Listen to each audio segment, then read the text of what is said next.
안녕하세요. 저는 결혼을 앞둔 예비 신부입니다. 식도 올려보기 전에 결혼이 한 번 엎어질 뻔했다가 다시 결혼을 준비 중에 있거든요. 이렇게 결혼을 하는 게 맞는지 모르겠다는 생각은 중간중간 들긴 하지만 상황을 이렇게까지 만든 남편이 억울한 입장이긴 한 것 같아 용서를 한 상태입니다. 남편이 바람을 핀 것도 아니고 돈을 날린 것도 아니고 마마보이 같은 사람도 아니에요. 모자르듯 남편과의 인연을 단번에 정리할 수가 없기도 했고 남편과 제2의 인생을 함께 해보지 못해서 그런지 남편을 향한 마음이 여전히 컸기 때문입니다. 제가 들려드릴 사연은 결혼 전부터 엎치락 뒤치락 난리였던 예비 시댁 사람들과의 관계에 대한 거예요. 결혼하신 분들 중에 혹시 형님 되는 여자 식구가 있는지 궁금합니다. 있다면 형님이랑 친한 분들도 계실까요? 저는 아직 정식 식구도 아닌데 예비 형님 문제로 결혼을 엎을 뻔했거든요. 물론 지금은 당연히 해결이 되었기에 제가 이 글을 쓰게 된 것인데요. 제 이야기 한번 들어보시고 제 언행에 대해 따끔한 조언 한마디씩 부탁드립니다. 제게는 연애 기간 6년 차인 남자친구가 있습니다. 저희는 서로 긴 기간 연애하면서 경제 차이를 그리 못 느꼈고 자연스레 얘기를 트게 된 집안 사정만 들어봐도 서로 형편이 비슷했어요. 예비 신랑과 결혼을 약속한 관계로 발전할 수 있었던 이유 중 양가 집안 형편도 나름 조건에 있었습니다.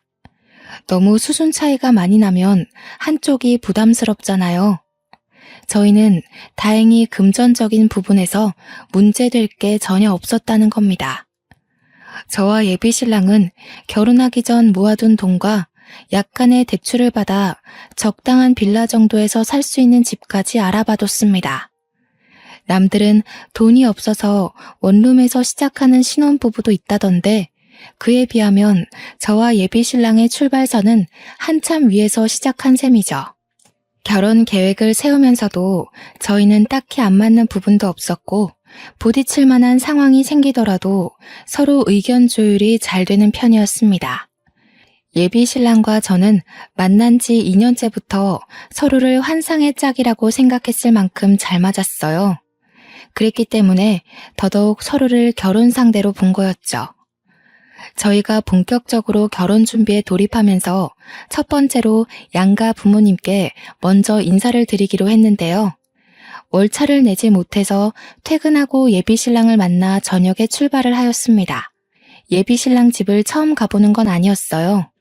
예비 신랑과 연애를 길게 했다 보니까 몇 번 시댁에 가서 저녁밥을 얻어먹은 적이 있었거든요. 그 때문인지 이웃집 놀러 가는 것처럼 걸음이 가벼웠습니다. 이렇게 말씀드리면 저한테 예비 시부모가 어떤 존재인지 느껴지지 않습니까? 예비 시부모는 제게 부모님 다음으로 정말 좋아하는 어른들입니다. 제 나이가 30대 중반인데도 예비 시부모는 저를 뽀송뽀송한 아기로 보거든요. 예비 신랑이 저와 5살 차이가 나는데 예비 시부모 입장에선 집에 막내 아들이 40대이다 보니까 30대인 저를 더 그렇게 봐주는 것 같기도 했고 또 예비 신랑이 늦둥이거든요. 그래서 예비 시부모님이 저희 친정 부모님보다 나이가 좀 더 많습니다. 이 때문에 저를 더더욱 젊은 처녀처럼 보는 게 아닌가 싶어요. 예비 신랑이 막내라고 했잖아요. 네, 예비 신랑에게는 형이 하나 있습니다. 예비 아주버님은 남편과 제법 나이 차이가 많이 나더라고요. 50대라고 들었습니다. 저희 친정엄마가 50대 후반인데 아주버님과 고작 9살 차이 나는 거 있죠. 그래서인가 예비 시부모와는 벌써 친해졌지만 이상하게 아주버님은 조금 어려웠습니다. 아주버님이 잘 나가는 회계사라서 친근한 이미지는 아니었기 때문에 멀게 느껴졌을 수도 있겠네요. 제가 예비 신랑과 연애를 시작한 초창기에 아주버님이 결혼을 했다고 들었어요. 결혼하고 바로 분가를 했기 때문에 제가 예비 시댁으로 발길하기 시작했을 때는 당연히 아주버님 얼굴을 볼 수 없었습니다. 그렇다고 한 번도 마주하지 않았던 건 또 아니에요. 예비신랑과 함께 하다 보니 지나가다 한 번씩 짧게 마주치는 순간도 있었으니까요. 제가 이렇게 아주버님 얘기를 길게 했던 건 당연히 예비 형님 얘기 때문이란 거 앞에 말씀드렸죠. 아주버님 얼굴도 잘 못 봤는데 제가 어디 예비 형님을 만났을 리가 있겠습니까?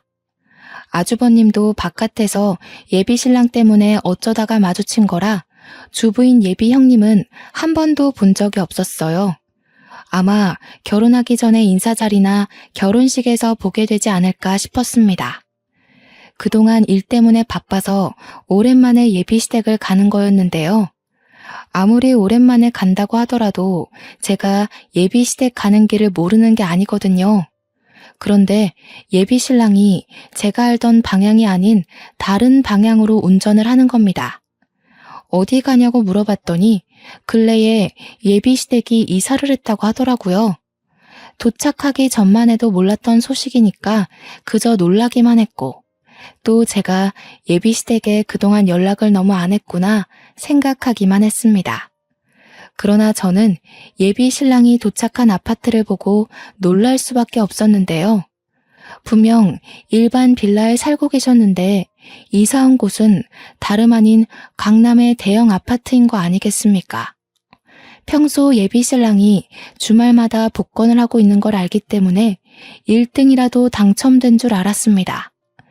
예비 신랑한테 어떻게 된 거냐고 사정을 물었더니 예비 형님이 이 집을 해줬다고 하는 겁니다. 예비 형님과 아주버님은 잠깐 맞벌이를 했었는데 그 당시 아이를 시부모님께 맡기고 일을 봤다고 해요. 그 노고가 고마워서 예비 형님이 예비 시부모한테 선물로 준 게 이 아파트라고 했습니다. 그 소리를 듣고 저는 처음으로 이 결혼에 덜컥 긴장이 되었습니다. 예비 시부모도 저를 이 정도로 떨게 하진 못했는데 예비 형님의 재력이 이 결혼에 대한 고민으로 이어지게 되더군요. 그날 본 아파트 때문에 갑자기 예비 신랑과도 거리감이 생기는 느낌이었어요. 결혼이란 게 인생의 동반자를 약속하는 예식이기도 하지만 양가 집안이 파트너로서 손을 잡는 거다라는 말을 어디서 들었거든요. 갑자기 예비 시댁 쪽의 재력이 대폭 뛰어버린 셈이니 혹시라도 균열이 생겨버리면 어쩌나 걱정이 되었습니다. 결혼 준비 때문에 집을 알아보다가 그 아파트 내부까지 컴퓨터로 구경해 본 적이 있었는데 역시 사진은 실물과 비교할 게 못 되더군요. 예비 시댁을 들어갔더니 무슨 대통령 집이라도 보는 줄 알았습니다. 어찌나 넓고 세련되었는지 한순간에 매료되었지 뭡니까. 언제나 그렇듯 예비 시부모는 오랜만에 찾아온 저를 딸내미 맞이하듯 두 발 벗고 달려와서 안아주었습니다. 오느라 고생 많았지? 너희들 언제 결혼하나 내내 기다렸다. 수양이 멀미는 없었어? 거기서 여기 오는데 꽤 오래 걸렸을 텐데. 괜찮아요, 어머님. 바빠서 이제야 찾아오네요. 그동안 몸 건강히 잘 지내셨죠? 어쩜 이렇게 피부가 갈수록 고와지세요? 어머, 그러니? 네가 보내주는 화장품들이 좋아서 그런 거지 뭘. 네 시애비도 요즘 기미가 많이 줄었어. 우리가 다 늙어서 이렇게 며느리 덕을 본다.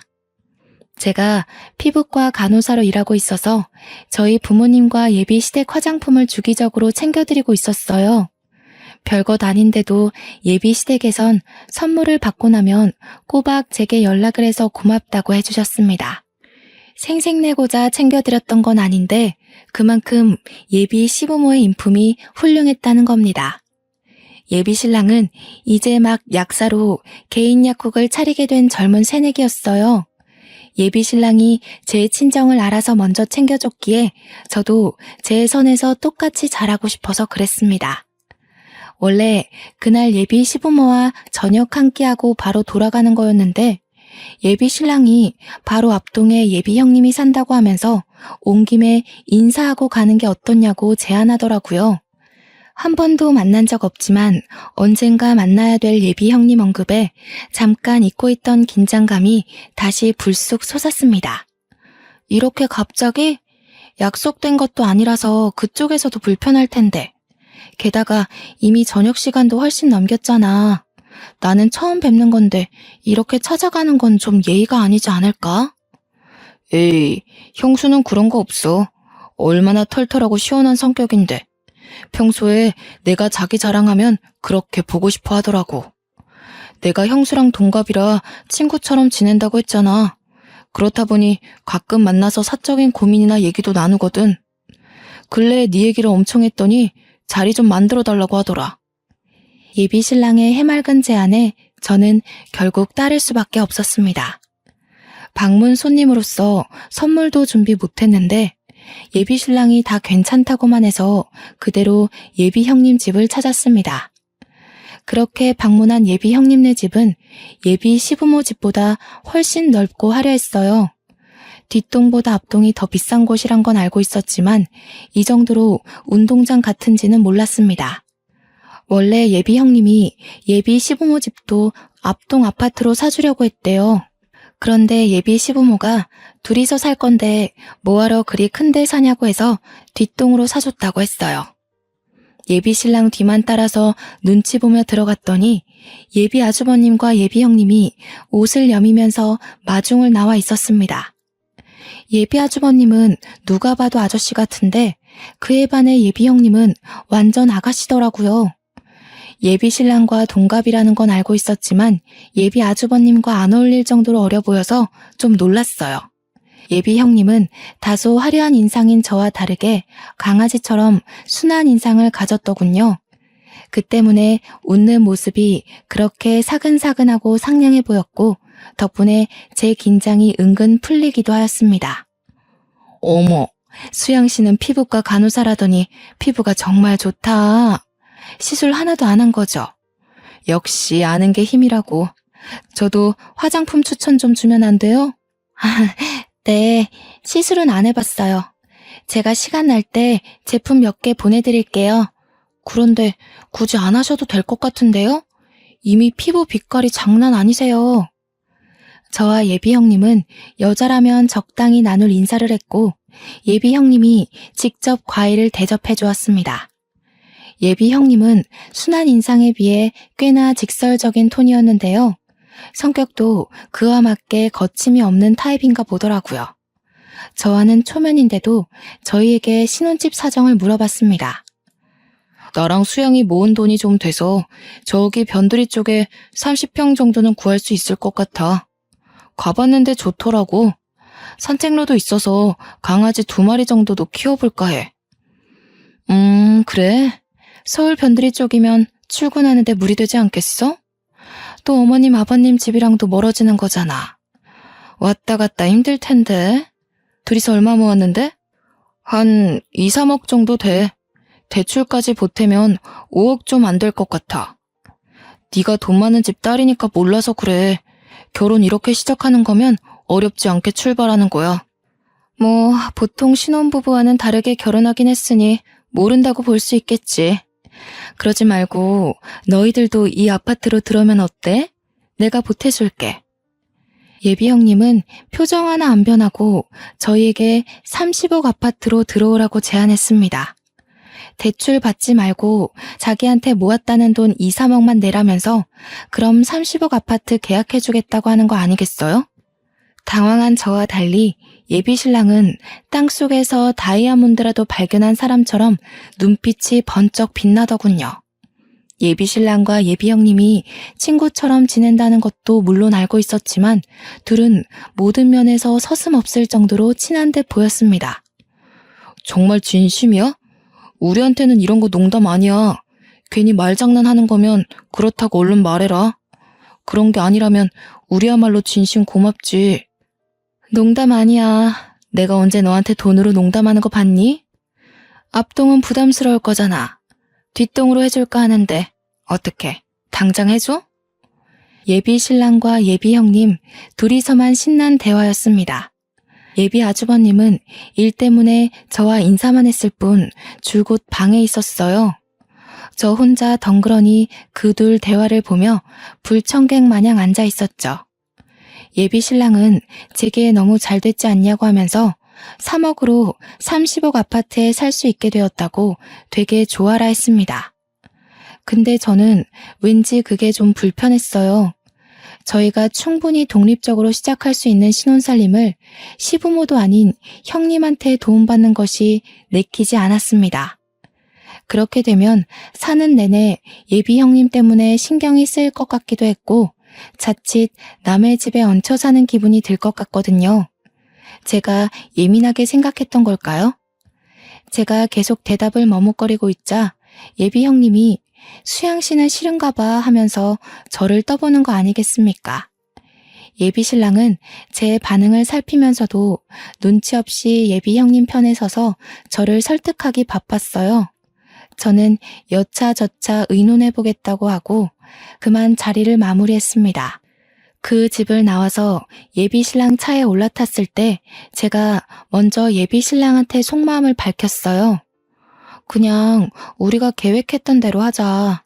우리가 당장 어려운 것도 아닌데 왜 형님한테 도움을 받아. 남한테 손 벌리면 언젠가는 꼬리 밟혀. 그리고 계속 뭔가 보답해야 될 것 같단 말이야. 남이라니 이젠 가족이 될 사이인데. 그리고 혜령이는 좋은 마음으로 우리 도와준다는 거야. 우리 완전 로또 1등 된 거나 마찬가지라니까. 너무 부정적으로만 보지 말고 우리 결혼해서 잘 살려고 주는 선물이라고 생각해봐. 예비 신랑은 이미 예비 형님 제안에 홀라당 넘어간 듯 보였습니다. 저는 찝찝한 기분을 안고 고민을 계속해야 했어요. 예비 신랑과 계속 대화를 시도해봤자 답이 없을 것 같아서 한 번은 인터넷 커뮤니티에 익명으로 물어보기도 했습니다. 그러니 반응이 거의 반반이더라고요. 예비 신랑 말대로 이건 완전 복권 당첨이라고 자존심 세우지 말라는 사람들도 많았고 분명 형님이 그냥 주는 거 아닐 거라며 절대 책 잡힐 짓 하지 말라고 주의 주는 사람들도 많았습니다. 저는 솔직히 좀 후자 쪽으로 마음이 기울어 있는 사람이거든요. 제가 고민을 길게 하는 바람에 예비 형님께 줘야 하는 답은 그 길이 자꾸 미뤄졌습니다. 예비 신랑은 저를 설득하기만 했지 강제로 밀어붙이진 못했어요. 일단 그 제안을 수긍한다면 저희 쪽에 형님 내에 3억을 줘야 하는 입장인데 제 돈을 합치지 않고서는 예비 신랑 혼자 그 돈을 당장 못 만들기 때문이었죠. 제가 고민하는 걸 아는지 한날 모르는 번호로 전화가 왔는데 예비 형님이더라고요. 예비 신랑한테서 제 번호를 받은 듯 싶었습니다. 우리 통화하는 거 처음이죠? 내 번호 저장해 놔요. 할 말이 있어서 그러는데 우리 집 찾아올 줄 알아요? 오늘 와줄 수 있어요?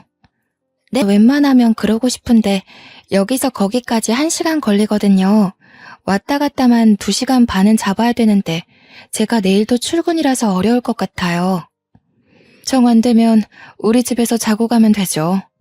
이미 수양씨 신랑은 오케이 했는걸요? 내가 꼭 해줄 말이 있어서 그래요. 예비 형님이 할 말 있다고 다짜고짜 사람을 부르는 것보다 예비 신랑이 이미 제안에 허락했다는 게 황당했습니다.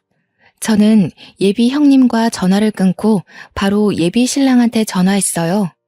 예비 신랑 말로는 예비 형님이 저한테 전화할 거라고 해서 자기가 굳이 안 했다고 하더군요.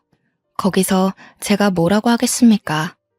예비 신랑 말도 일리가 있는걸요. 시댁이랑도 별 이상이 없는데 왜 자꾸 엉뚱한 데서 묘하게 불편한 감정이 생기는지 모르겠습니다.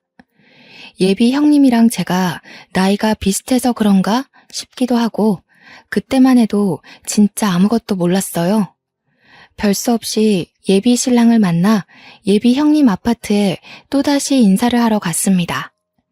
예비 형님이 저희를 부른 이유는 역시나 해결되지 않고 있던 집 문제였어요. 보아하니 예비 형님과 예비 신랑이 짜고서 저를 설득하기 위해 마련한 자리 같았어요. 예비 형님이 집 얘기하자마자 예비 신랑이 적당한 타이밍에 계속 맞장구 치며 저를 부추겼거든요. 둘이서 콩짝이 잘 맞는 걸 보니 저 하나 설득시키자고 작당한 게 충분히 예측되었죠. 그럼에도 불구하고 제가 쉽게 판단을 내리지 못하니까 그 끝도 없는 논쟁은 참 길게도 이어졌습니다. 결국 저는 거기서 저녁도 먹고 하룻밤 신세까지 지게 되었어요. 예비 형님이 저와 예비 신랑에게 손수 잠옷도 빌려주더군요. 그날 저는 빈방에서 예비 신랑과 긴밀한 대화를 더 나눴습니다.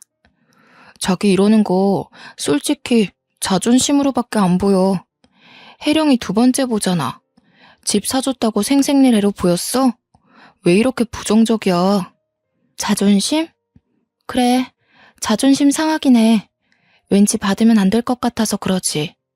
내 돈도 아닌데 언젠가는 그걸 달라고 할 수도 있고, 그걸 빌미로 우리한테 생색을 낼 수도 있어.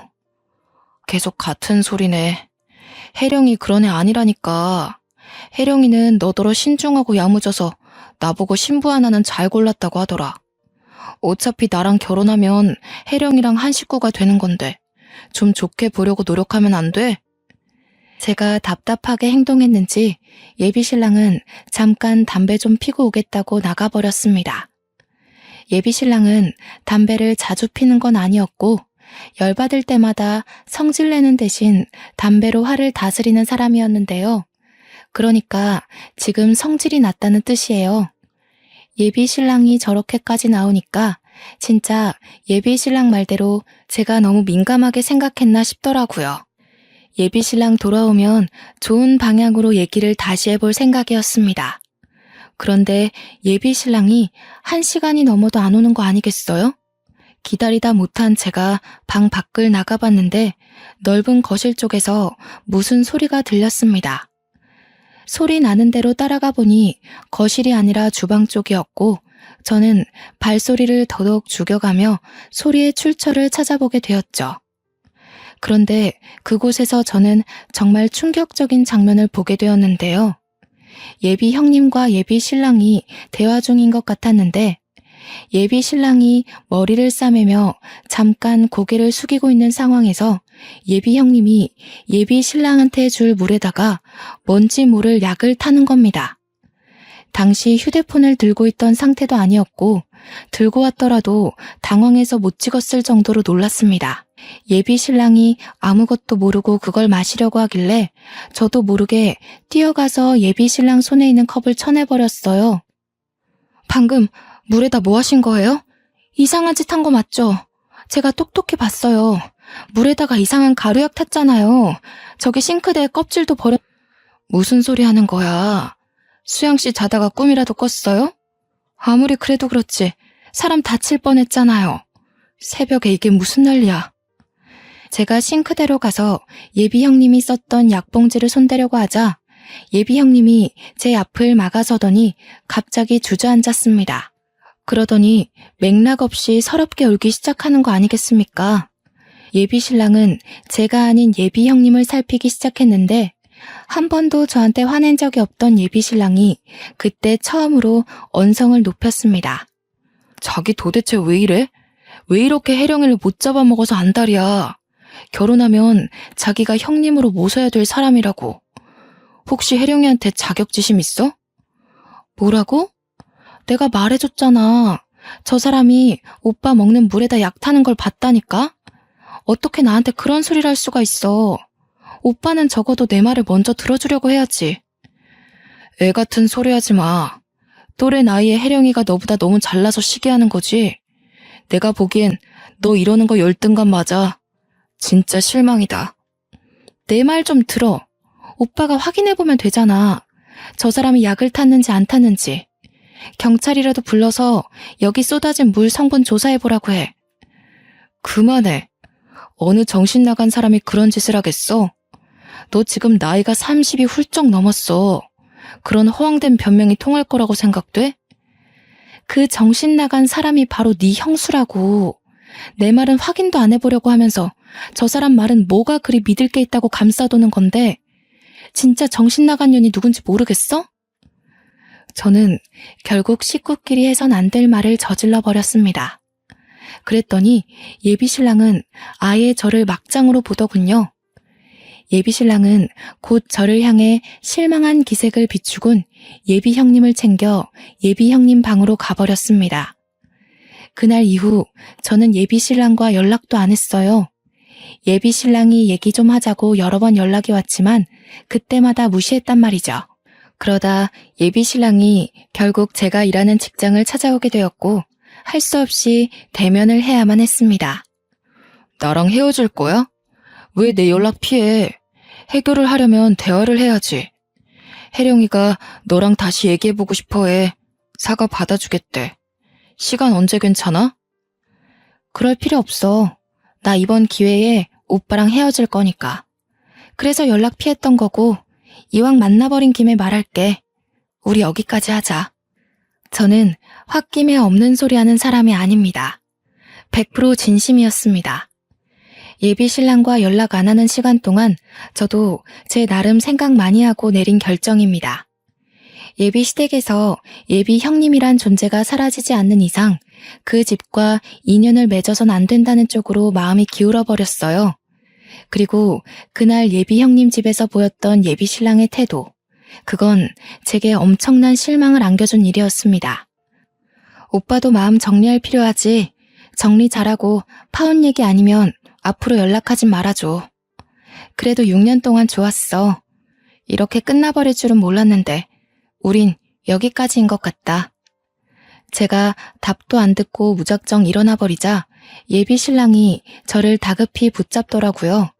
그 손길을 뿌리치고 집에 돌아왔습니다. 그리고 며칠간 예비 신랑도 제게 연락을 안 했어요. 그러고 나서 한 4일 뒤쯤이었나? 예비 형님에게서 느닷없이 연락이 오는 겁니다.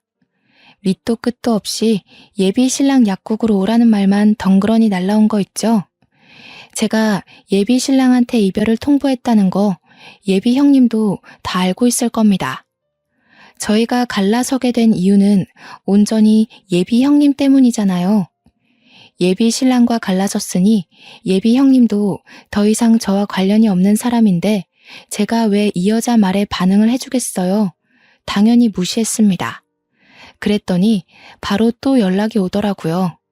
이번엔 문자였고 내용도 없이 달랑 사진 몇 개 날라온 것이 다였습니다.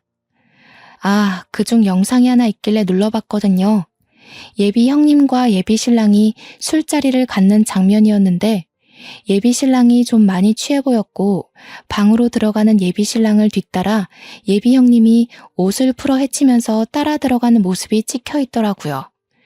휴대폰을 어디 세워두고 그 모습이 나오게끔 똑똑하게도 찍어놨더라고요. 더 어처구니가 없었던 건 장소가 예비 신랑 집이라는 거예요. 예비 시댁이 아니라 예비 신랑 혼자 자취하던 공간이요. 이건 저와 이별한 지 고작 4일 만에 예비 신랑이 여자를 들인 셈이잖아요. 그것도 자기 형수를 말이에요. 그걸 받고서 저는 예비 신랑에게 파혼 확정을 통보했습니다. 예비 신랑이 생각하고 말고 할 시간도 주기 싫었어요. 그리고 그날 밤 저를 또다시 찾아온 예비 신랑은 마지막으로 봤던 날보다 많이 초췌해 있더군요. 자기야, 도대체 왜 이래? 우리 좋았잖아. 앞으로 더 좋아지려고 도움 좀 받는 게 그렇게 어려워? 왜 우리가 눈앞에 놓인 행운을 놓고도 헤어져야 돼? 오빠는 그 여자를 믿어?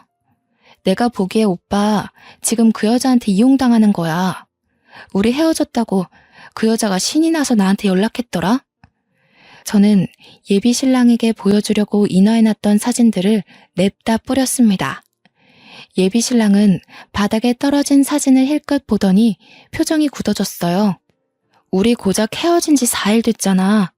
그동안 그 여자가 나한테 보낸 사진이야. 나랑 연락 안 하는 내내 그 여자한테 위로 엄청 받았나 봐. 그 사진들은 전부 술 먹고 기절해서 차림새가 불량한 예비 신랑과 그 옆에 나란히 누워서 오해 살만한 차림으로 예비 신랑한테 기대어 있는 예비 형님의 모습들이었어요. 이게 다 뭐야? 난 모르는 사실이야. 조작된 거 아니야? 너랑 헤어지고 혜령이가 많이 위로해줬던 건 맞아. 근데 그냥 같이 술 먹은 게 다였어. 나 정말 이거 몰라. 그 여자가 나더러 뭐라는 줄 알아? 조용히 결혼하래. 자기랑 오빠랑 관계 눈 감아주면 30억을 더 주겠대. 돈 좋아하는 오빠한텐 솔깃할지 몰라도 나는 이런 더러운 웅덩이에 빠져주고 싶지 않거든. 우리가 왜 헤어져야 하는지 알겠어? 예비 신랑의 변명을 더 이상 듣기 싫었습니다. 모르는 사실이라고요? 참으로 웃기는 소리죠. 둘이서 같이 자리를 가졌다는 것 자체가 이런 사이라는 걸 증명하는 건데 변명을 하고 싶으면 좀 그럴싸한 걸로 우길 것이지 싶더군요. 그대로 집에 들어가려는데 예비 신랑이 저를 급하게 붙잡았습니다. 그러면서 계속 정말 몰랐다고, 이게 무슨 상황인지 모르겠다고 엄청 당황스러워 하더라고요. 오빠도 마음 있으니까 나 내팽개치고 그 여자만 거들떠 본 거잖아. 지금에서야 아니라고 하겠지. 근데 어떡하니? 오빠가 지난날 내 자존심 운운하며 저 여자 치켜세웠던 모습을 다 기억하고 있는데 이 사실 너네 엄마 아빠는 알고 있니? 오해라니까. 나도 도통 모르는 일이라서 어떻게 설명을 할 순 없지만 뭔가 잘못된 일인 건 맞아. 내가 다 해결할게. 일단 기다려주라. 어? 나더러 가서 핑계거리 만들 시간을 벌게 해달라. 그 여자랑 침대에 올라간 적 없다고 뻔뻔하게 모른 척하면 다 해결된다고 생각하나 본데 나한텐 오빠가 그 여자랑 밤에 단둘이 술 먹었다는 것도 바람이야. 그만 돌아서 가려는데 예비 신랑이 저를 다시 잡더군요. 그대로 귀싸대기를 한 대 날려주고 바로 길가로가 택시를 탔습니다. 저는 그렇게 6년을 함께한 인연과 헤어졌습니다. 그런데 한 2주가 지났을까 예비 형님한테서 또 연락이 온 거 아니겠습니까? 수양씨, 똑똑한 사람인 줄 알았는데 생각보다 맹탕이네요? 돈 30억 더 준다잖아. 그깟 남자 하나 때문에 30억을 안 받겠다고요? 어차피 헤어질 거 그냥 눈 감고 결혼해서 나한테 돈이라도 받아요. 나는 돈 아쉬운 사람이 아니라서 태곤이만 있으면 되거든요. 저기요, 태곤 오빠가 그쪽이 지금 이러는 거 알아요? 그렇게 자신만만하게 사진 보낼 정도면 이미 태곤 오빠가 그쪽한테 넘어갔다는 거잖아요. 그렇게 돈 아쉬운 사람 아니면 그냥 이혼하고 태곤 오빠랑 당당하게 살림 차리세요. 아, 혹시 양심 없게 저더러 말해달라는 건 아니죠? 할 수 있었으면 벌써 했겠죠. 그런데 수양씨가 뭐 그렇게 특별하다고 태곤이가 수양씨를 못 잊잖아. 나도 이해 안 되거든요? 돈도 없고 생긴 것도 평범한데 뭐 때문에 수양씨를 못 나서 다 죽어가는지 몰라. 설마 어려서 그런가? 생각하는 꼬라지하고는 둘이서 뭔 작당을 했길래 또 나를 구워 삼기 시작하는지 모르겠는데 재혼을 하든 동거를 하든 내 알 바 아니니까 알아서들 하세요. 똥 묻은 돈으로 유혹해봤자 제 눈엔 그냥 똥으로밖에 안 보이네요. 뭐라고요? 말하는 싸가지하고는. 됐고 태곤이 마음부터 돌려놔요. 혹시 수양씨가 자꾸 여지 주고 있는 거 아니야? 그게 아니면 고작 6년 만난 걸로 사람이 망가지는 게 말이 안 되잖아요. 저 지금 바쁘거든요? 누구처럼 할 일 없이 집에서 남자 꼬시는 사람과는 달라서요. 이혼할 엄두가 안 나서 그러는 거면 그건 제가 도와드릴 수 있을 것 같네요. 기다리세요. 입씨름하기 싫어서 무작정 예비 형님 전화를 끊었더니 예비 형님이 또 전화가 오는 겁니다. 저만 이렇게 사랑하는 사람들을 잃는 건 억울하잖아요. 예비 형님한테 직접 이혼하는 걸 도와주겠다고 했으니 약속은 지켜야겠더라고요. 저는 예비 형님 연락을 다 넘기고 바로 예비 아주버님께 문자로 연락했습니다. 예비 형님께 받았던 사진과 영상 그리고 통화 녹음 내용을 전부 보내줬어요. 이 상황에 상관없던 예비 아주버님께 괜한 피해를 주는 것 같아 죄송했지만 한편으론 예비 아주버님이 이혼을 했으면 좋겠다고도 생각했어요. 예비 아주버님께 보낸 연락들로 인한 파장은 제법 컸습니다. 제가 예비 시댁에서 오는 연락을 받지 않으려고 일부러 벼르고 있었는데 상상 이상으로 연락이 많이 오더라고요. 예비 시부모께는 이렇게 되어버린 사실이 죄송해서 차마 연락을 받을 순 없었고 예비 형님 전화는 마지막으로 딱 한 번 받아봤습니다. 어떤 꼴이 되었는지 좀 궁금했거든요. 뭣도 없는 년, 기세 좀 펴게 도와줄랬더니 꼴에 자존심만 세서는. 네가 감히 나를 이 꼴로 만들고서 무사할 것 같아? 세상에 돈만 있으면 못하는 게 없어. 내 손으로 너 하나 망가뜨리는 거 아무것도 아니라는 거야. 네가 가진 돈이 다 네 돈이니? 네 부모님 돈 아니야? 부모 없으면 아무것도 아닌 주제에 세상에서 돈만 있으면 다 된다고? 그런데 왜 나한테 전화해서 따지고 있어? 가서 돈으로 사람들 마음 사서 네 편 만들면 되잖아.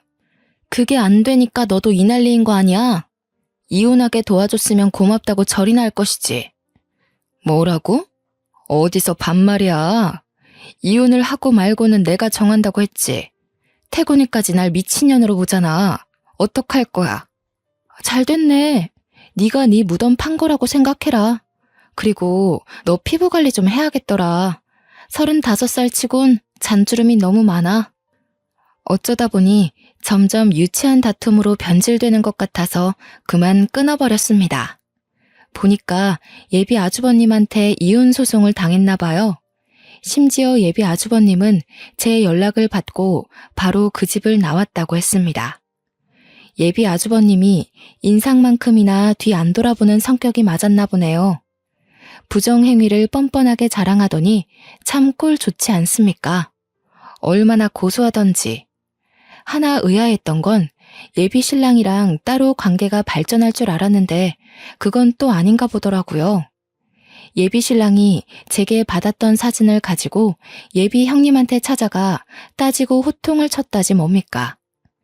이런 정황을 몰랐다는 예비 신랑의 말이 사실인 걸까요? 그때 좀 혼란스러웠던 걸로 기억합니다. 확실히 예비 시댁이 난리 나긴 했던 건지 시댁까지 제게 연락이 왔는데요. 예비 시부모가 저를 워낙 딸처럼 잘 대우해줬다고 했잖아요. 계속 오는 연락을 여태 피하기만 했는데 생각해보니 뭔가 인사도 없이 그냥 떠나는 건 예의가 아닌 것 같아서 전화를 받았습니다. 아가, 얘기 들었다. 얼마나 힘들었을꼬. 우리 태곤이가 너한테 얼마나 미안해하고 있는지 몰라. 너랑 태곤이 6년을 만났잖니. 바보 같은 내 아들이 어떻게 너처럼 착하고 귀한 애한테 그럴 수 있었는지 모르겠다. 예비 시모는 제게 끊임없이 사과를 했습니다. 저는 한마디도 못하고 듣고만 있었는데 계속 자기 아들 못났다고 저더러 제발 용서해달라고 비시는 거 아니겠습니까? 예비 형님은 이미 이혼 진행 중에 있고 예비 시부모도 그 아파트에서 곧 나갈 예정이라고 했어요. 아주버님이 예비 신랑을 상간남으로 소송하진 않았다고 하더군요. 태곤이는 너 없으면 안 돼. 우리가 태곤이 많이 혼냈어. 그런데 태곤이가 알아서 괴로워하고 밥도 한 숟갈 안 먹으려고 하니 어쩌면 좋아. 수양아, 우리로서 정말 너한테 면목 없고 몹쓸 짓을 했다는 거 안다. 그래도 한 번만 용서해주면 안 되겠니? 그러니까 예비 시모 말은 예비 신랑이 내내 제대로 일도 못하고 길 가다 사고 날 뻔하길 몇 번째고 정신 빠진 사람처럼 그렇게 집구석에만 박혀 있다고 합니다. 자기 몸을 위험에 빠뜨리면서까지 자책을 하고 있다니까 솔직히 신경을 안 쓸 수가 없더군요. 말 그대로 6년을 함께한 사이이고 사랑하는 사람과 시작도 못 해보고 끝나버렸기에 저도 모르는 미련이 남아있었나 봅니다. 저는 결국 한 달 뒤쯤에 예비 시부모가 이사 갔다는 곳으로 찾아갔습니다. 이전보단 못하지만 꽤 비싼 아파트에 입주를 했더군요. 예비 시모와 인사를 나누고 있던 중 저는 방에서 나오는 예비 신랑과 눈이 맞았어요. 다 죽은 얼굴이던 예비 신랑은 저를 발견하곤 미친 사람처럼 달려와 포옹을 했습니다. 수영아, 내가 잘못했어. 제발 나 좀 데려가줘. 나 너 없이는 못 살아. 네 말이 다 맞았어. 내가 눈치가 더럽게 없어서 그 여자가 그런 속셈을 가지고 있는 줄도 모르고 너만 탓했어. 진짜 미안해. 잘 알아보고 행동했어야 하는 건데. 예비 신랑은 약국까지 문 닫고 쉬고 있다더라고요. 도대체 얼마나 쉬었으면 몸에서 쾌쾌한 냄새가 나는 건지. 예비 시부모 도움으로 겨우 예비 신랑을 떼어놓을 수 있었습니다. 그제서야 저는 예비 시댁과 제대로 된 대화를 나눌 수가 있었는데 모두가 제 앞에서 죄인처럼 고개를 숙이고 있는 거 아니겠습니까? 예비 신랑이야 그렇다 쳐도 예비 시부모까지 제게 자꾸 사죄하는 건 마음이 안 좋았습니다. 돈 많은 게 뭐가 그리 대수라고. 나는 돈 많은 며느리 필요 없다. 사람 자체가 괜찮아야지. 수야, 너는 우리한테 아무것도 해줄 필요 없어. 그냥 너 하나가 우리 집 며느리로 들어온다면 우리는 그걸로 족하다. 예비 시모는 저와 예비 신랑이 다시 재회하길 계속 사정을 했습니다. 얌전하기만 한 예비 시부도 제게 진심으로 미안하다고 했고, 옆에서 예비 신랑은 무릎을 꿇은 채 고개만 숙이고 있었어요. 미련 남은 건 저도 마찬가지였기에 저는 결국 사과를 받아주었고, 예비 신랑과 다시 재회를 하게 되었습니다. 예비 아주버님이 재산 분할 소송까지 했기 때문에 제법 이득 보고 끝낸 것 같더라고요. 현재 예비 시댁에는 아주버님까지 모두가 같이 살고 있었습니다. 그럼에도 58평 아파트라 그런지 좁은 느낌은 전혀 없었어요. 현재는 결혼을 미루긴 했지만 예비 신랑과 다시 결혼을 전제로 한 만남을 이어가고 있는 중입니다. 아마 결혼을 하게 되면 제가 시댁으로 합가를 하지 않을까 싶어요. 그리고 예비 신랑은 제게 죄지었던 마음을 전부 갚기라도 하듯 굉장히 잘하고 있어요. 제가 하는 모든 의견을 자신보다 우선순위로 두면서 저를 존중해 줍니다. 원래도 저를 배려하는 사람이었는데 어쩌다 보니 예비 형님 문제로 틀어진 거였죠. 저는 결혼을 하기 전에 이 같은 불상사를 겪은 터라 이혼의 상처는 없지만 많은 분들이 저와 같은 비슷한 일에 연루되어 이혼까지 가기도 하겠죠. 저는 언제든지 시댁을 놓을 수 있는 입장이라서 또 포기하는 게 쉬웠던 시기에 있었던 일이라 빠르게 극복할 수 있었거든요. 그러나 이미 결혼을 했고 자녀가 있는 분들이라면 정말 많이 고될 것 같다는 생각이 드네요. 살면서 이런 황당한 문제는 부부 프로그램에서만 볼 수 있는 일인 줄 알았는데 이런 무서운 일이 현실에서도 일어날 수 있다는 것이 참 놀라웠습니다. 왜 있는 사람이 더 한다고 돈이면 뭐든 다 되는 줄 알던 그 여자가 이번 기회에 따끔하게 깨달았으면 좋겠습니다. 그 여자가 사람들을 잘못 골라도 한참 잘못 고른 거죠. 여태 돈이면 다 되는 삶을 살았을지 모르겠지만 다시는 어디 가서 돈으로 남의 삶에 불질하지 않길 바랄 뿐이네요. 물론 3살 버릇 80까지 가는 터라 어렵겠지만요. 이렇게 긴 글을 써보는 건 처음인데요. 제가 워낙 글에는 소질이 없는지라 글이 좀 뒤죽박죽이었지 않나 걱정이 되네요. 다들 제 사연 괜찮게 들으셨는지 모르겠습니다. 다른 사연들을 보면 사연자들을 아프게 한 사람들과 인연을 끊지 못했을 때 따끔한 코멘트를 좀 많이 남기시던데 왠지 저도 예비 신랑과 재회를 하는 바람에 욕 좀 먹지 않을까 싶어요. 각오 단단히 하고 있습니다. 예비 신랑도 제가 이번 일로 사연 올리게 된 걸 알거든요. 대충 내용들을 얘기해줬고 그 때문에 우리가 욕을 먹을 수도 있다고 특히 예비 신랑한테 귀 간지러울 수 있으니 조심하라고 했거든요. 직접 한 소리 듣는 것도 아닌데 예비 신랑이 덜컥 겁을 먹은 거 있죠? 한참을 웃었습니다. 제 사연이 언제 등장할진 모르겠으나 그때 되면 이미 남편이 되었을 예비 신랑과 함께 저도 우리 이야기를 기다리고 있으려고요. 그만 글을 끝내도록 할게요. 들어주셔서 고맙습니다.